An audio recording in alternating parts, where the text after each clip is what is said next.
আসসালামু আলাইকুম। আপনাদের সামনে আরও একটি নতুন ভিডিও নিয়ে চলে আসলাম। তো আজকে আপনাদেরকে দেখাবো আমাদের ধনিয়ার জমিটি। আপনাদেরকে বিগত ২টি ভিডিওতে দেখিয়েছিলাম আমরা কিভাবে ধনিয়া পাতা চাষ করি এবং কিভাবে ধনিয়া পাতা আমরা তৈরি করে থাকি।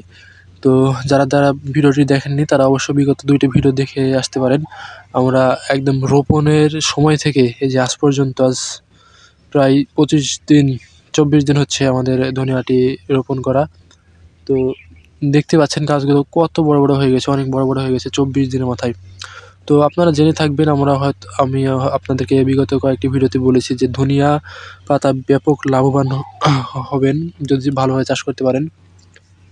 তো ধনিয়া পাতা আপনাদেরকে বলেছিলাম যে ১ মাস অর্থাৎ ৩০ দিনের মধ্যে আপনারা সংগ্রহ করতে পারবেন।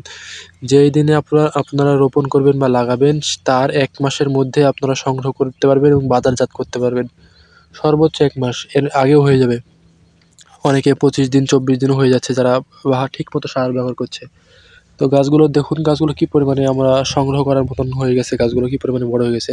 তো আমরা এখনো সার প্রয়োগ করি নাই, যেহেতু পানি নিয়েছি তারপরে সার প্রয়োগ করি নাই, কারণ এখন বর্তমানে ধনিয়ার বাজার দাম কম, ৩০ টাকা কেজি। সেই জন্য আমরা কিছুটা সময় নিচ্ছি। সার প্রয়োগ করলে আমরা গাছগুলো বড় করতে পারবো, কিন্তু আমরা সার প্রয়োগ করছি না যেহেতু বাজারজাত একটু কম। তো দেখুন গাছগুলো কি সুন্দরভাবে রয়েছে ধনিয়া পাতা। আজকে আমরা সার প্রয়োগ করতে পারি, দেখি বাজারজাত শুনবো তারপর। তো আপনারা সবাই ধনিয়া পাতা চাষ করতে পারেন।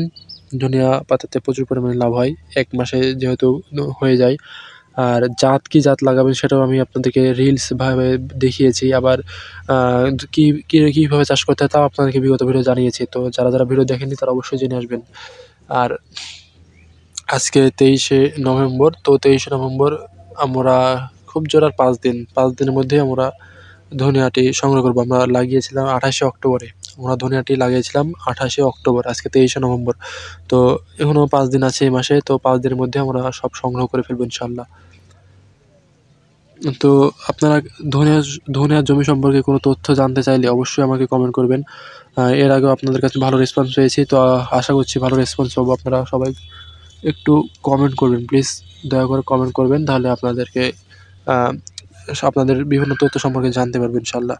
তো যাদের জমি একটু উঁচু ভিটা জমি আছে, বালু মাটি বা বেলে দোআঁশ মাটি, উঁচা জমি, তারা অবশ্যই ধনিয়া চাষ করেন। ধনিয়াতে প্রচুর লাভ। আমি আপনাদের বিভিন্ন ফসল সম্পর্কে তথ্য জানিয়েছি, কিন্তু ধনিয়ার মতো এত সুন্দর, এত ভালো ফসল, এত কম খাটনি, মানে কষ্ট কমে এত সুন্দর ফসল আর মানে হয় না। তো সবাই ভালো থাকবেন, সুস্থ থাকবেন, আমাদের পাশে থাকবেন এবং পরবর্তীতে কোন ভিডিও নিয়ে আসবো অবশ্যই আপনারা কমেন্ট করবেন। ভালো থাকবেন। আল্লাহ হাফেজ।